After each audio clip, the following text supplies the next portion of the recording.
first item of business that we have today is agenda approval. Move approval.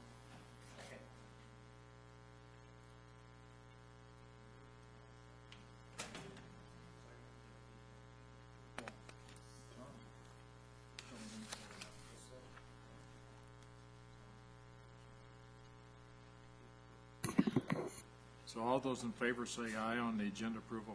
Aye. Opposed? The ayes have it. Public comment on matters not on the agenda.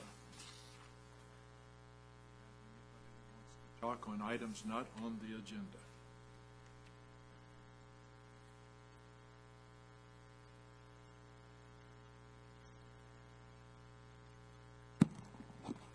Hi, Honorable President Denton and members of the board. I'm representing Yokoyama Farms and also Victoria Yokoyama today. I am requesting consideration of levy improvement measure that will preserve our house and land at 3000 South River Road, West Sacramento, California, 95691. We have farmed in West Sacramento since the 1940s and continue to do so. Our house and our land are our parents' legacy for all generations of our family. We have studied technical data and reports issued over the past few years that concern the Southport EIP. We have concluded that the West Sacramento Levee Improvement Program can develop levee plans that would reduce the economic impact on our farm.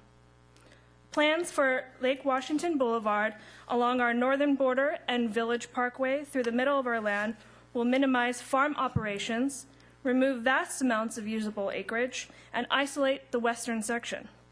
Without consideration of a levee design that would reduce the horizontal footprint, the eastern section would also be lost. We have retained Mr. Mark Gilbert, ENGO, to assist us with solutions that will preserve our home and river frontage, and appreciate the assistance from Mr. Kendrick Jamison, City of West Sacramento. The West Sacramento Area Flood Control Agency letter dated September 6, 2012 states that a hybrid combination of measures that would cause less landowner impact would be evaluated. We hope that the West Sacramento Area Flood Control Agency will adopt such measures for the Yokoyama farm. Thank you. Thank you. Do we have any other public comment on matters not on the agenda? Not, we will move to the approval of the October the 11th, 2012 minutes. Approval. Second. It's been moved and seconded to approve the minutes. All those in favor say aye. Aye. Opposed? The ayes have it. Review of monthly year-to-date revenue and expenses. Good morning, Mr. Chairman and members of the board. This cash flow report summarizes receipts and expenditures for the month of September 2012. There was no revenue for the month of September. There's an entry for $173,000, but that is actually a refunded deposit associated with the Williams acquisition. It occurred over 2 fiscal years, so it had to be booked as a revenue. Expenditures for the month totaled $1.2 million, the majority of the activity being in the acquisition of the Williams property for the Rivers project at $353,000, and ongoing design work for the Southport project at $754,000. The fund balance as of September 30th, 12 is shown as $10.3 million. There's 2 accounting entries that haven't been put on the books yet, and they're for 2 debt service payments for $432,000 for the 2008 bond and $421,000 for the 2011 bond. When those get entered, the report will be revised and the balance will go down to $9.5 million. DWR is finalizing another true-up payment, and that should add another $2.5 million to WSAFCA's revenue. And additionally, they started work on reconciling the outstanding credits from the period before the funding agreements, 2007 to 2009. I don't know what that will result in, but it'll result in another sizable cash contribution to WSAFCA. I'll have more information on that as they start the work on the reconciliation. To date, we've received $8.6 million through the design funding agreement and $16.4 million through the construction funding agreement. And other things, staff changed the format of the report a little bit, and we're considering, rather than showing just a quarter and monthly report, that will show each month, so the report will grow in size, so to speak, from an 11.5 by 8.5 by 11 size report to 11 by 17 report, so you can see each month, month to month, and see any changes on prior months. And we thought it might give you better information. So unless we hear otherwise, we'll go ahead and give you every month, so you can see the changes that happen to arrears, accounting entries, and things like that, so we have better information. Also, the board received a memo summarizing the state's true-up process, and the memo's broad points were that the true-up process is quarterly, so there is a delay in receiving state reimbursement for expenses. And whether or not WSAFCA is actually due a payment depends on the actual invoice data, whether we overspent or underspent against projections, and what the next quarterly projection will look like. And those two items will determine whether or not we get cash. And lastly, that WSAFCA has current resources to spend and carry those costs in the interim. So even though there's a delay, we have adequate cash resources to pay bills, et cetera. And that ends the report for this month. I'll take any questions.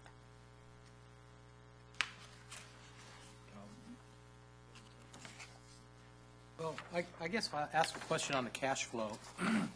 You talked about a capacity for an additional $12 million in additional bonds at some Yes. point. Is that anticipated before construction? I would reckon it would be. Yeah, that's the next hurdle will be the Southport construction. So any outstanding capacity, bonding capacity that WSAFCA has at this time would be probably Will be applied to used. that. Okay.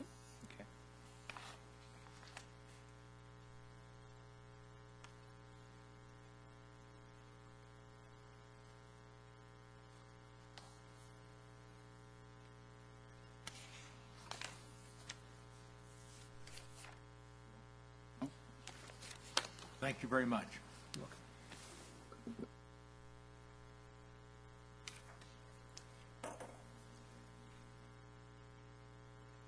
West Sacramento Area Flood Control Association project updates. Thank you very much, Chairman Denton. Excuse me. The members of the board have the biweekly progress report in the agenda packet, and so what I'd like to do is just touch on a few highlights. Everything's great, and everything's a highlight, but what we'll do, rather than in the interest of time, is just to touch on a few items that are illustrative of the progress being made by the team. Speaking a little bit about the 2011 early implementation projects at both the River site and the CHP Academy site, piezometers are in the process of being installed in the levee and adjacent to the levee structures as required by the operations conditions. That work will be executed very quickly. It's not very invasive, and it happens fast. Other thing of note for the River site is a 2-year process for acquisition has completed with the conveyance of the Williams property, which is the bulk of the land at the Rivers EIP site, has been recorded. And over the coming months, the WSAFCA will be going through the process of reconveying different bundles of rights to entities for long-term operation of the flood control facility, recreational access for the city of West Sacramento, and long-term O&M of the environmental mitigation work that's currently under construction. Speaking of the environmental mitigation work, construction's moving apace. We have a lease with the Department of Water Resources for a water connection at the DWR maintenance area 4-yard, which is great. They'll provide irrigation supply for the next 5 to 10 years while that planting is becoming established. And then after that period, because of the types of vegetation and access to fairly high groundwater, we won't need to provide any further irrigation over time. Moving on to the Southport Early Implementation Project, here identified as 2014 EIP. The second administrative draft environmental impact study is presently under review by our colleagues at the U.S. Army Corps of Engineers Sacramento District. That review is complicated and is also involving other resource agencies at this stage. We wanted to engage DWR, U.S. Fish and Wildlife, and Central Valley Flood Protection Board, Department of Fish and Game, as early as possible to acquaint them with the project. It's got a lot of moving parts. It's complex in terms of its sophistication and its implementation. And what we've learned by way of lessons in previous projects is that the earlier we're able to engage with substantive information to these agencies, the smoother our ongoing relationships with them are. So that's happening at this time. In the real estate services area, Bender Rosenthal, this is a company that the board recently approved a services contract, is putting together the real estate project management and communications plan. It'll be a while until Bender Rosenthal actually hits the ground with a lot of activities with property owners, but in the meantime, they've got a couple months to put their program together. SCS Engineers is continuing to work through their program of characterizing potential environmental site assessment issues. This is typically related to hazardous materials. The company has collected 403 of the 736 soil samples in their extensive program for soil characterization. We continue to receive access rights to different properties. The most recent has been on the Seacon site up in Newport Estates, and then there are a number of other property owners who we have ongoing outreach to gather rights of entry. And this is a work that will probably require another month or two to complete. In addition to environmental site assessment surveying, there's also land surveying that Mark Thomas and Company is providing in support of the real estate work. And it presently is about 75% complete. That work is using other survey data that has been already compiled by Morrow in support of the project design program, so we're using resources as efficiently as possible. Quick update on the design program. The team is moving quickly to achieve the 65% complete deliverable in early January. We were able to gather remaining input for that design deliverable by the end of October, and very importantly, that additional information included a set of meetings with property owners in segments C and B to come to an understanding and hopefully as beneficial an arrangement as possible for the alignment of Village Parkway and private driveways that will provide access to the properties once South River Road has been eliminated from the levee. Again, a very fruitful set of interactions, and we were able to get direction from the property owners on the basis of consensus in those meetings for their preferences, which will be included in the 65% design. It's likely that there will be a need for a few more refinements between 65 and 90% design. So as soon as we have that material, we'll be scheduling meetings with the property owners to get their reactions and input on any final adjustments necessary to provide adequate access to their properties. One issue that the property owners have asked the program to consider is the possibility of connecting the interim Village Parkway roadway all the way through to Gregory Avenue. It's not clear to the program and to our state sponsors that that connection has a nexus to the flood protection purpose of this project. However, it makes all the sense in the world from a transportation standpoint for Village Parkway to be a through street. Yes, sir. Does it not replace a current facility, meaning South River Road? The South River Road, the purpose of South River Road through the lens of the Flood Protection Agency is to provide access to those properties. And the configuration that we presently are pursuing that doesn't have a direct connection all the way through from Village Parkway does that job. The state is going to share in the costs of this project on the basis of the least cost solution. So what we'll do is we'll go through an exercise evaluating least cost solution, including the cost of a fully connected Village Parkway all the way through to Gregory Avenue. We'll give it a run, but I want to make clear that we don't have any assurance at this point that it'll happen, but we'll do the homework, we'll do the diligence, and we'll make the proposal to DWR. At this point, the ballpark for that connection from the end of the Village Parkway as it's presently being designed in 65% to Gregory Avenue, that remaining gap is about a $1 million project. At this point, the city does not have the resources in the road improvement fund to cover that component. Again, it's not a matter of debate of the merits from a transportation standpoint. It's a question of, can we bring adequate funding to the project to close that gap? So we will do the diligence and we will conduct the analysis to see if we can get DWR to come along with us.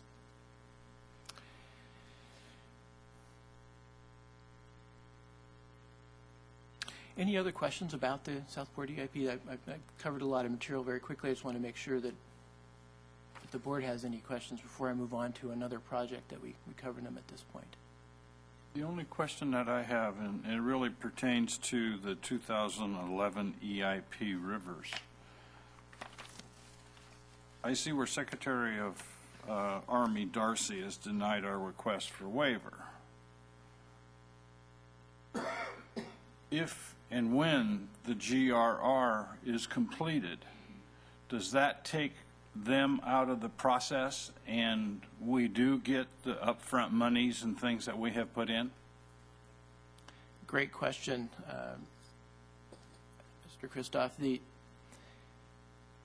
One of the challenges that we face is the Army Corps of Engineers' reaction to projects that have already been constructed, which is different than their reaction to projects that have yet to be constructed. So the timing of the GRR is of crucial importance for us to get to a point where we are able to get authorization for credit or eligibility for credit under Section 221 for this Southport project.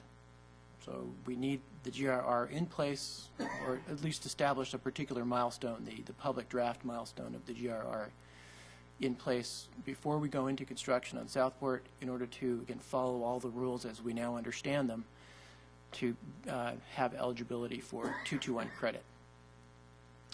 The 2011 EIPs are constructed, and the latest communication from ASA Darcy was that she could not waive the requirements of 221, which required that eligibility be determined prior to construction. That's their interpretation of the law, and we will continue to encourage the ASA to take a different approach in interpreting the law. And we're also taking a look at proposing legislation in Congress that will adjust those aspects of the law that apparently are in our way for gaining 221 crediting for the 2011 projects. Well, that really doesn't make a lot of sense to, I mean, if they want to wait until the GRR is done, I don't agree with it, but at the same time I can live with it. But it seems like, from a historical perspective, any monies that we have put in, and then there is a formula that the feds use and the Corps uses to reimburse those upfront monies. So now if the GRR gets done, it makes sense that, and it is, and the GRR says, well, you know, we needed to do this work, you did the right things, blah, blah, blah, blah, whatever. It makes so much sense that you would be reimbursed on with their formula. It's not going to do the whole project. I mean, they're not going to pay for everything, but at the same time, there's a formula that they have that should allow for the reimbursement and the upfronting of those funds from WSAFCA and us. So I I'm a little perplexed. I mean, I just don't quite understand if maybe it's just money, and, they're looking for ways, they're talking about the fiscal cliff and all this other stuff that's going on over there now. And maybe they're looking at ways to do it. But say that. I mean, just tell us what the heck it is. To, just sort of have us hanging it out there and continuing to upfront the funds, and then the feds just run away. That doesn't make a lot of sense to me. The rest of the program shares your confusion over the Army Corps of Engineers' behavior in response to our requests. It's been a long time. We've had a lot of communication with them. We've followed their direction time and time again. Absolutely. We've done what they told us to do. We've done so at the expense of our time and our effort and our money. And it has not been fruitful, and that is disappointing. So the tack that we're working on now with our lobbyists is to continue to engage the ASA, continue to encourage her to take, again, a different perspective in interpreting Section 221, which is the present crediting vehicle that she's chosen to use. But it's time to probably move into the legislative arena, and so that work is now winding up. Okay. Thank you. I'm sorry I couldn't offer you a clear explanation, because frankly I'm confused by it as well. Well, I truly know what we should do, so we'll go to work on that at a later time. Dave, my 2 cents is Go that for it. this is a policy decision made by a portion of the bureaucracy, for lack of a better term, and they can be reversed and changed. We weren't going to see any actual funds until the GRR was approved and the project was authorized anyhow. So I would say continue on the course you're at, and at some point, whether it's through this 2221 program or the original 104 program or whatever the number was, keep pushing. You got it. What is the total amount of the funds we're talking about? Oh golly. Off the top of my head, I don't. I'm sorry. It's in the order of. 65% of the two projects. Yeah. You're looking it's somewhere in the neighborhood of $5 to $10 million for the 2 EIPs. A lot of money. That's a lot of money. It's money that the big value there is the leveraging in the cost share arrangement with the federal, state, and local cost share arrangement. It's the leveraging potential that is really at stake.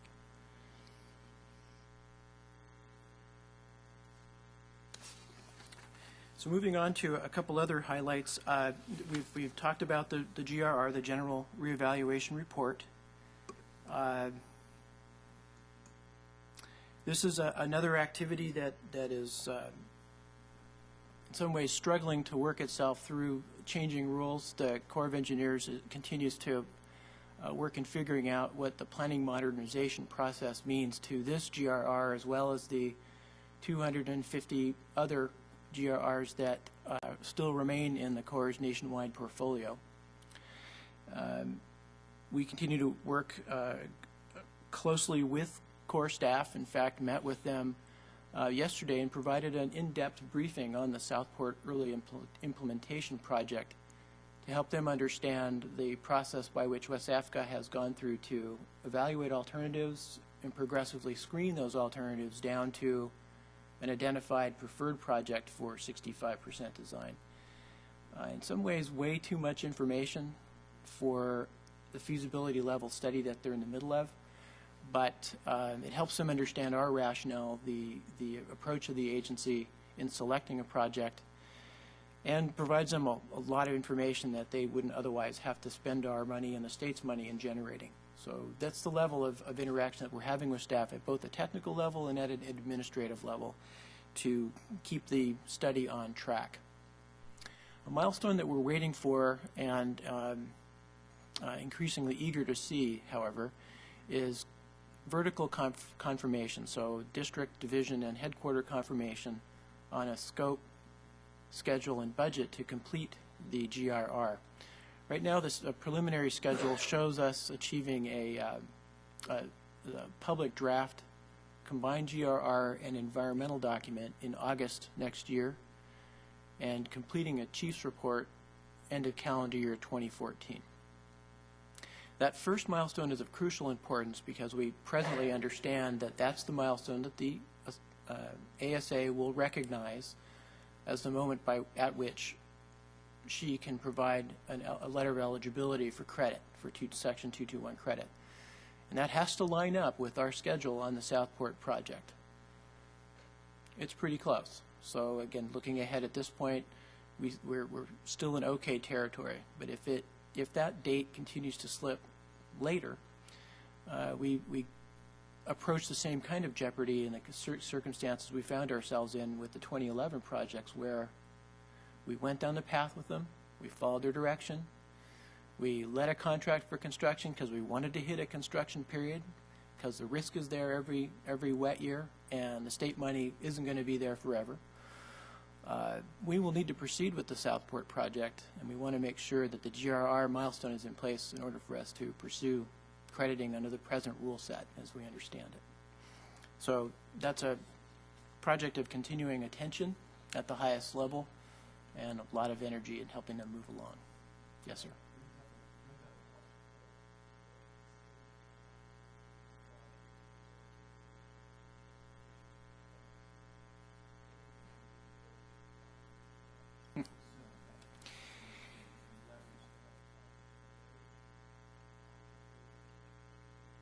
Yes, we work very closely. The non-federal partners, so it's DWR and WSAFCA, work very closely together in maintaining a shoulder-to-shoulder position with respect to Corps of Engineers' work on the GRR. They are also concerned about the, call it, pace and progress of this GRR as well as others in the valley. The shining star is up valley at Sutter Butte, which is one of the Corps of Engineers' pilot study for pilots for implementing the new planning methodology. But that level of attention hasn't necessarily been shared with other GRRs, such as the common features across the river.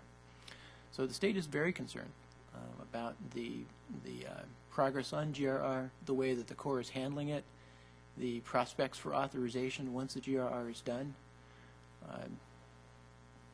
So I don't have, they share our concerns, long story short. They're a close partner on this effort. When the Army Corps of Engineers releases their report on the 26th of October for the setback levy, would we be sure and get that out to the stakeholders in that area? I'm not sure I'm following you, Chairman. Well, in the setback levy, the Corps is going to issue a press release. Oh, I see. About the delay and all that sort of Yes. thing. And I think we ought to communicate that to the people that live in that area, that use the South River Road in that area there. Okay. I'm sorry, I wasn't As much as tracking. possible. The Corps did, in fact, do a press release and probably distributed, I think, to upward of 200 channels, different media channels throughout the region. The Corps also updated the completion date on the 4 construction signs that are at the edges of the project, so the neighborhood's well apprised. But you're suggesting that they send letters out to I would property owners? suggest that we do. There's a lot of people that don't get that information.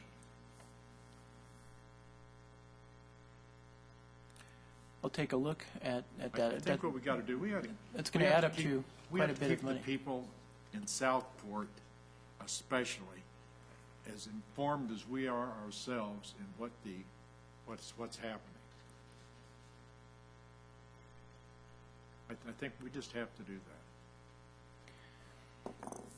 that.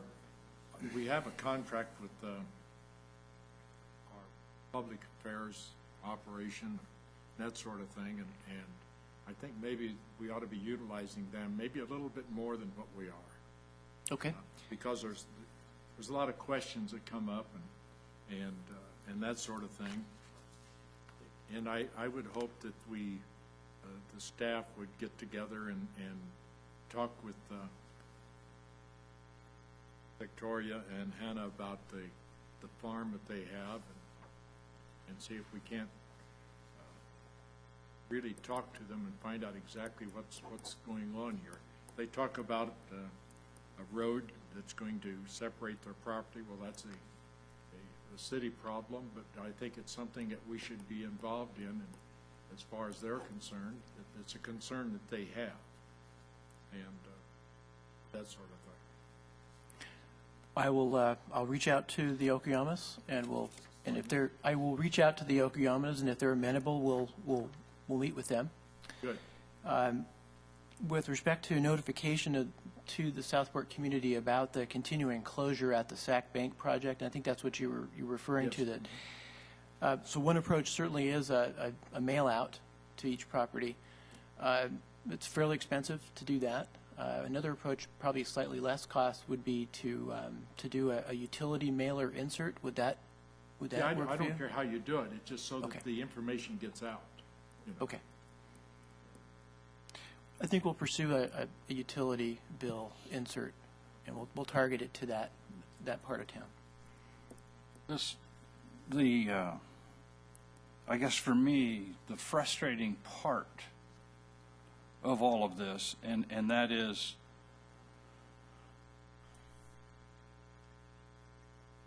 the time that it takes to do it, to finish the GRR, the time that it takes to have the Corps and Secretary Darcy look at all of the different issues that they're looking at.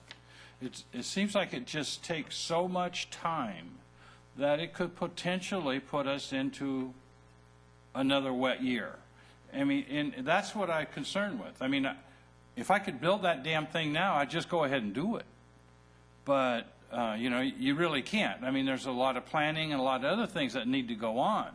But we could really expedite all of that if we just had the funds and this governmental process, this bureaucracy wasn't so entrenched that we just, you know, it's one more year of potentially, and I don't have any idea, I don't have a crystal ball, but potentially of putting us in a very wet year. We don't know when it's going to happen.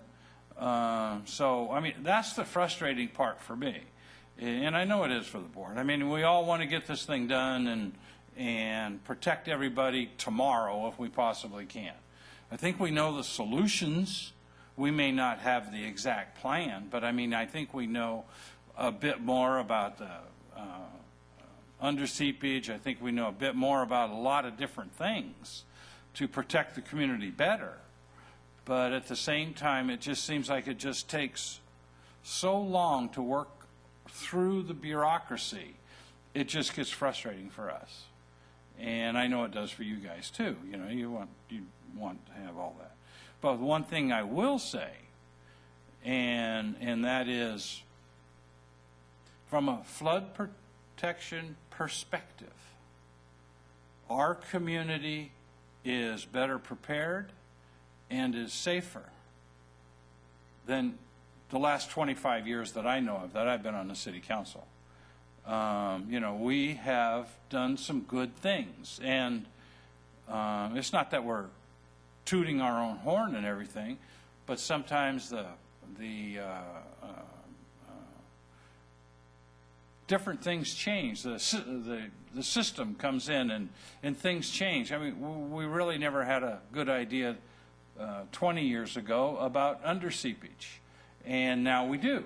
And so we know that when a storm happened in New Orleans called Katrina, there were some issues that happened there that the Corps and everybody looked at and said, you know, they could happen in other places too. So we got to get those things analyzed, fixed, and we will better protect those communities also. And so, but it's just the fact that you know, the GRR is not going to be done until probably 2015, maybe 16, 14. Okay. Yeah, let's not give them any ideas. All right. Well, okay. But I mean, if still 2014 when we first heard of the GRR, it was 2013. And then they came here and they said, oh, no, no, no, we can't do that. It's going to be 2014. Well, you know, it's like, wait a minute, don't change this. Don't back it up. Move it forward. You know, they didn't hear us, but we tried. It's our continuing message is Okay. Yeah. keep up the fast work. Okay. Also, I'm glad to see that the request for qualifications for the Delta North Regional Management Plan, I'm glad to see that you guys are developing a method of communicating this to the community, because this is something that directly affects them also. Absolutely. Actually, we can touch on that at this point. Excuse me. The request for qualifications that Chairman Denton refers to is a recruitment that we did as part of the regional flood management planning process. As I mentioned at the last couple board meetings, West Sacramento is part of the Lower Sacramento and Delta North regional flood management planning area. We expect to submit an application to DWR this afternoon or tomorrow, depending upon Chelsea's availability, for directed funding to complete the planning work over the next 14 months. The process of assembling this application has been extensive over the last several months, meeting with over 100 different entities on both sides of the Sacramento River in Sacramento County, Sutter County, Yolo, and Solano counties, to develop an approach, but also a governance structure.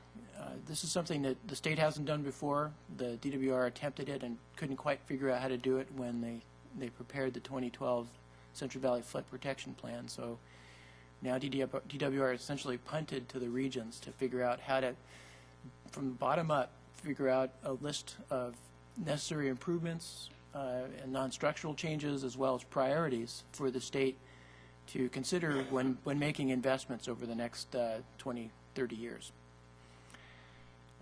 The activities, again, have been very extensive, a lot of outreach, primarily focused on local maintaining agencies and agencies that are affected by flood risk reduction, but also including other stakeholders such as environmental, non-governmental organizations for environmental interests, landowner interests, and others who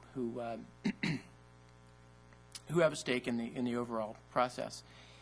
That early effort, outreach effort, and engagement effort concluded in late October with the first plenary session of the two coordinating committees. There are two coordinating committees, one on each side of the Sacramento River, that represent the authority under the regional planning process. These are all the voting authority is consolidated in local maintaining agencies and DWR maintenance areas. These are the agencies that are directly responsible for implementing and maintaining flood risk reduction improvements.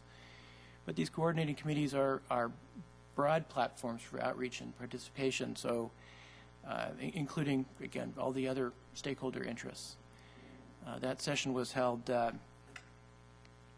on the 24th to essentially get the nod to proceed with the program that's been developed, including services for public outreach and stakeholder engagement. As a crucial fundamental cornerstone of the entire effort is to make the connections that need to be made, to have the conversations that need to be had about the kinds of issues that local maintaining agencies are facing throughout the region, tap into their knowledge about what works, what doesn't, and find out what are the types of projects and the priorities that'll help them get their jobs done, and then roll that up into essentially a regional report as input to DWR while it considers the next draft or the next update, the 2017 update for the Central Valley Flood Protection Plan. It was a very successful meeting. We also had the first meeting of the administrative committee that provides a kind of a business bridge between both sides of the river, between these two coordinating committees.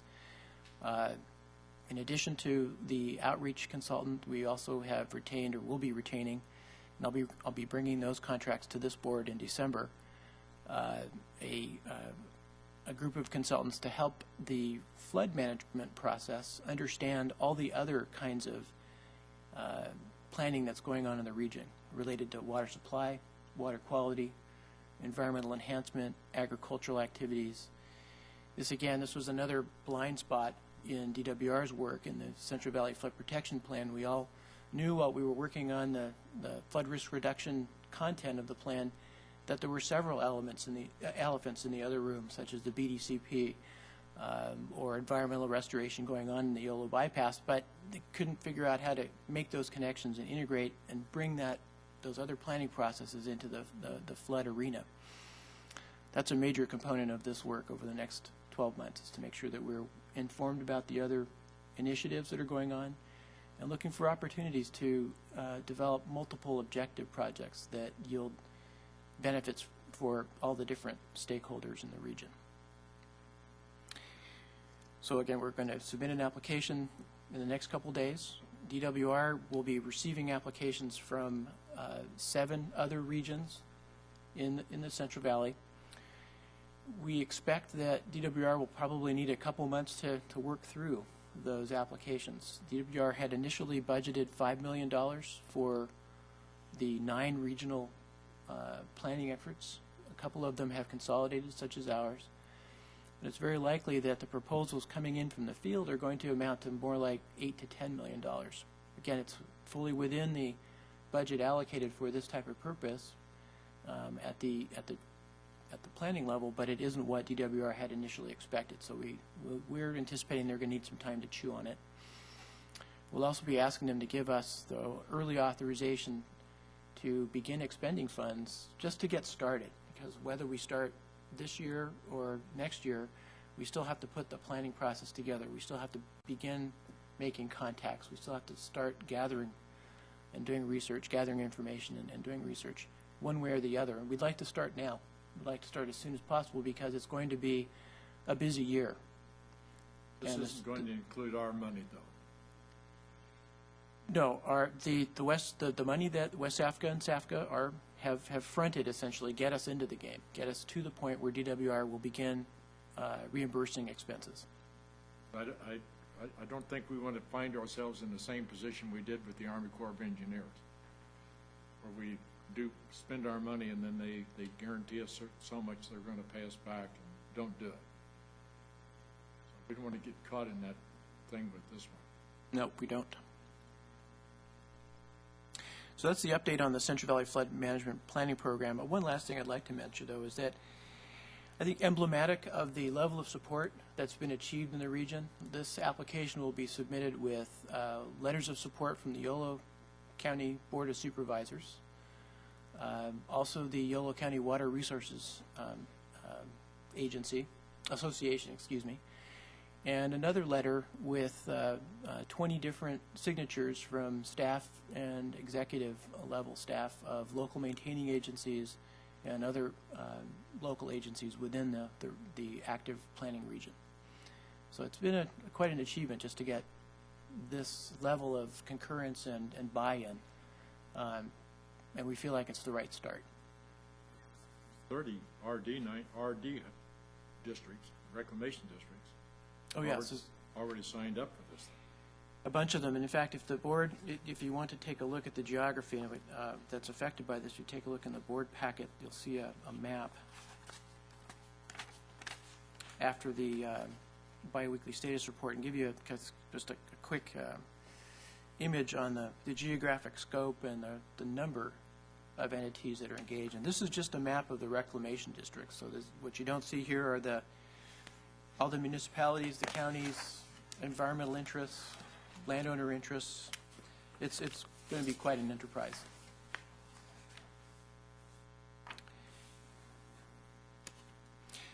Touch on a few other, items before concluding. I'd like to mention that emergency preparation and flood season coordination is taking off. We'll be starting a flood season coordination meeting on November 14th, and followed by a couple flood fight training sessions by DWR. I believe it's going to be here in West Sacramento on November 27th and 28th. Another item just along the lines of public outreach and communications, utility customers throughout the city will be receiving a flyer in their utility bills reminding them that flood insurance is a good idea, and that for all of our efforts and definitely having the best flood protection that a small city could hope for and will continue to work for, the best we can do is reduce risk, not eliminate it. And so these utility inserts are encouraging people to consider flood insurance and providing some information about how to learn more about it. And that concludes my presentation. Just wanted to touch on some of the highlights. If there are some other questions that board members have about the update, I'd be happy to answer them. Thank you very much. My pleasure. Thank you. Informational items.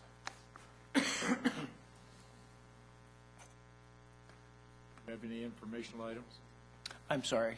No, I don't have any additional information for the board. Last night at the council session, we,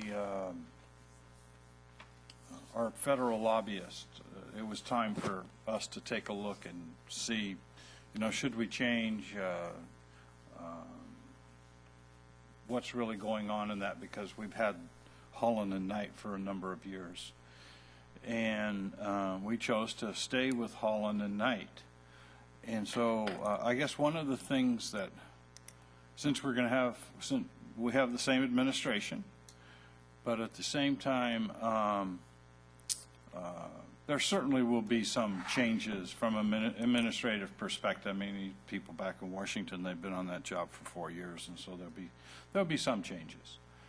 But I would like to make sure that we continue to lobby and use our lobbying firm and have the various WSAFCAs and SAFCAs input and look at lobbying back in Washington, D.C., but not wait for cap to cap or some of the other big things that we have going on.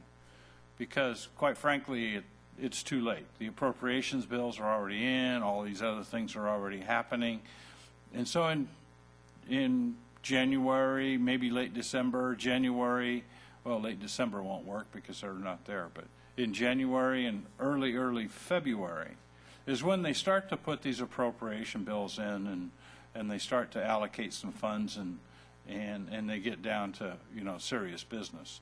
So I would like to make sure that we stay ahead of that curve, so to speak, and we get Mr. Panos or we get different folks talking with Holland and Knight and with these other lobbying firms that are back there from, we'll say, SAFCA across the river, or the city of Sacramento, or anybody that really has those kinds of folks to see if we can help with the 221 process, see if we can help with the 401 process, if it's not completely thrown away, and see if we can help with maybe moving up the GRR. There may be some things we could talk about to have that happen, but I'd like to make sure that we're proactive and we're active. And I know we have been in the past, but I just want to make sure that you guys hear that. I mean, I think, and I don't know, but I think that the January, February time is really the time to go back there, because that's when they're starting to get back to work and tackle some of the big problems. Will do. Okay, anything else? Meeting's adjourned.